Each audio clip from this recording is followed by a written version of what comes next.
There were once 3 brothers who were traveling along a lonely, winding road at twilight. In time, the brothers reached a river, too deep to wade through, and too dangerous to swim across. However, these brothers were learned in the magical arts, and so they simply waved their wands, and made a bridge appear across the treacherous water. They were halfway across it when they found their path blocked by a hooded figure, and it was Death. He was angry that he had been cheated out of 3 new victims, for travelers usually drowned in the river, but Death was cunning. He pretended to congratulate the 3 brothers upon their magic, and said that each had earned a prize for being clever enough to evade him. So, the oldest brother, who was a combative man, asked for a wand more powerful than any in existence.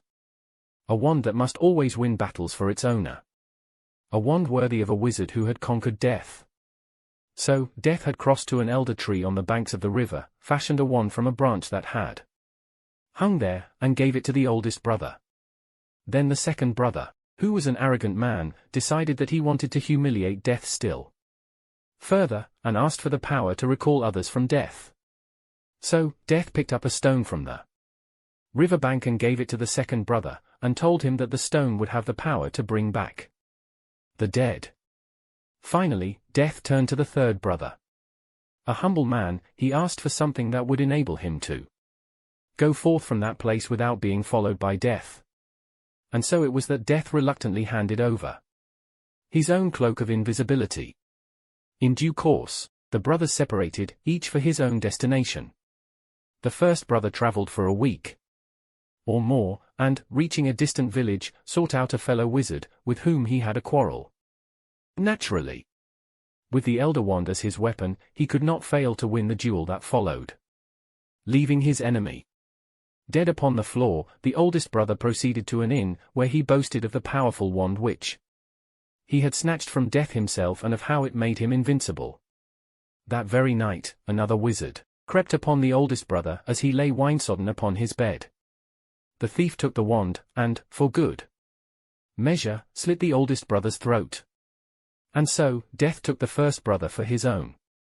Meanwhile, the second brother journeyed to his own home, where he lived alone. Here, he took out the stone which had the power to recall the dead, and turned it thrice in his hand. To his amazement and delight, the figure of the girl he had once hoped to marry, before her untimely death, appeared at once before him. Yet she was sad and cold, separated from him as though by a veil.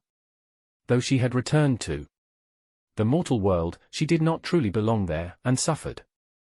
Finally, the second brother, driven mad by hopeless longing, killed himself, so as to truly join her. And so, Death took the second brother for his own. But though Death searched for the third brother for many years, he was never able to find him. It was only when he had attained a great age that the youngest brother finally took off the cloak of invisibility, and gave it to his son. And then, he greeted Death as an old friend, went with him gladly,